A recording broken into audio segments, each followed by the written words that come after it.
بسم اللہ الرحمن الرحیم۔ میں آج یہاں اپنے بھائیوں اور بہنوں کے سامنے واللہ قسم کھا کر یہ بات کہنے جا رہا ہوں،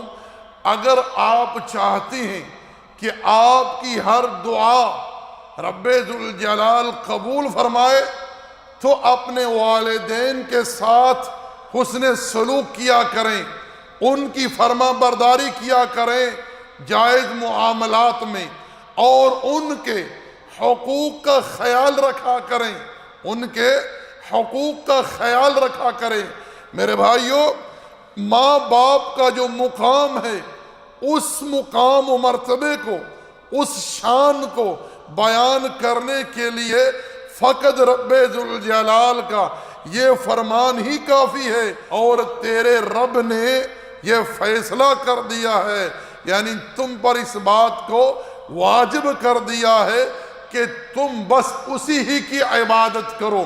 اور اپنے والدین کے ساتھ احسان کرو۔ صحیح بخاری میں قصہ طویل ہے، آپ ساتھی جانتے ہوں گے، علماء سے سنتے ہوں گے کہ وہ 3 لوگ جو غار میں داخل ہوئے، غار کے سامنے ایک بہت بھاری چٹان آن گری، ان تینوں نے آپس میں مشورہ کیا کہ کیوں نہ ہم وہ اعمال جو ہم نے گزشتہ زندگی میں خالص رب ذوالجلال کے لیے کیے ہیں، ان اعمال کا وسیلہ پیش کر کے رب سے دعا کریں کہ رب ذوالجلال ہمیں یہاں سے نجات دے۔ ان میں سے ایک شخص نے یہ کہا، اے اللہ، میرے بوڑھے والدین تھے، میں رات کو جب آتا تو وہ سو جاتے اور میں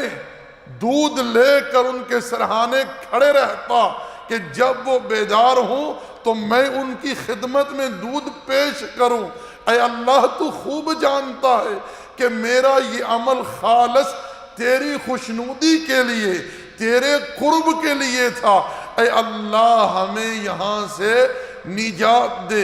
امام الانبیاء صادق المصدوق صلی اللہ علیہ وسلم فرماتے ہیں، اس کا اتنا کہنا تھا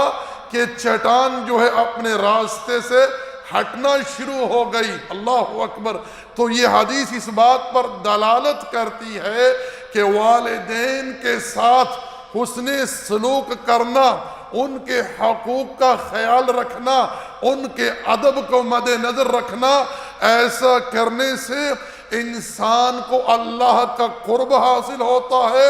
اور ایسے انسان کی دعا بھی رب ذوالجلال تقدس و تعالی قبول فرماتا ہے۔